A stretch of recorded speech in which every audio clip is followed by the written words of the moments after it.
বিসমিল্লাহির রহমানির রহিম। শয়তানের তওবার শিক্ষণীয় ঘটনা।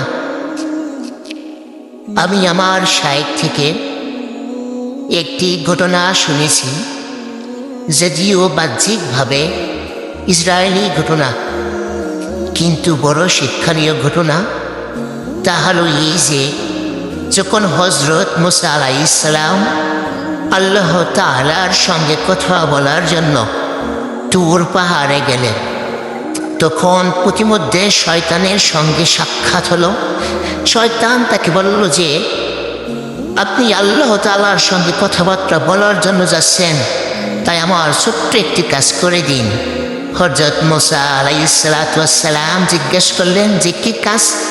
শয়তান বলল যে, আমি তো এখন অভিশপ্ত লাঞ্ছিত হয়ে গেছি, যে এখন তো আমার নাজাতের আর কোনো রাস্তা দেখা যাচ্ছে না।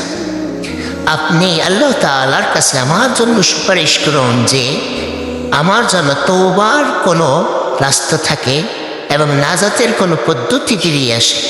হযরত মুসা আলাইহিস সালাম বললেন যে, খুব ভালো।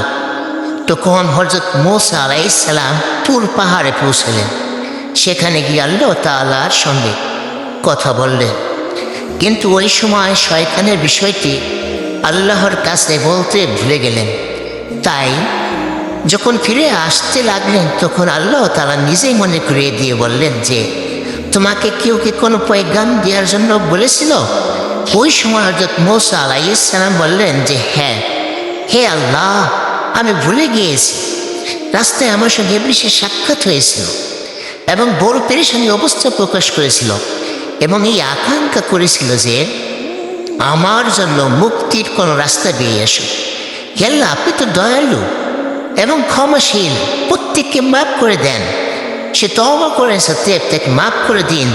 আল্লাহ তাআলা বললেন যে, আমি কখন বলছি যে তওবার দরজা বন্ধ করে দিয়েছি?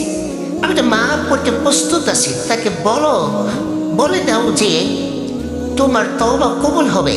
তার পদ্ধতি হলো যে, ওই সময় আমি তোমাকে বলেছিলাম যে আদমকে সিজদা করো, তখন তুমি আমার কথা মানোনি। এখন বিষয়টা অনেক সহজ, যে তুমি তার কবরে গিয়ে সিজদা করো, আমি তোমাকে মাফ করে দেব।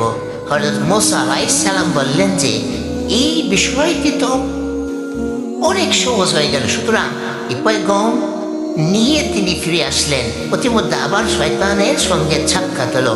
শয়তান জিজ্ঞেস করল যে, আমার ক্ষমার কি হয়েছে? হযরত মুসা আলাইহিস সালাম থেকে বললেন যে, তোমার ব্যাপারে তো আল্লাহ তাআলা বড় সহজ পথ বলে দিয়েছেন। তাহলে ওই সময় তুমি আদম আলাইহিস সালামকে সিজদা করোনি। আল্লাহ তাআলা বলেছেন যে, এখন যদি তুমি আদম আলাইহিস সালামের কবরে গিয়ে সিজদা করো, তাহলে তোমার গুনাহ মাফ হয়ে যাবে। উত্তরে শয়তান তৎক্ষণাৎ বলল যে, আরে ভাই, আমি জীবিত আদমকে সিজদা করিনি, এখন তো মৃত আদমকে কিভাবে সিজদা করবো এবং তার কবরকে কিভাবে সিজদা করবো? এটা আমার দ্বারা হতে পারে না। শয়তান এই উত্তরের কারণে দিয়েছে যে তার আকল বিগড়ে গিয়েছিল।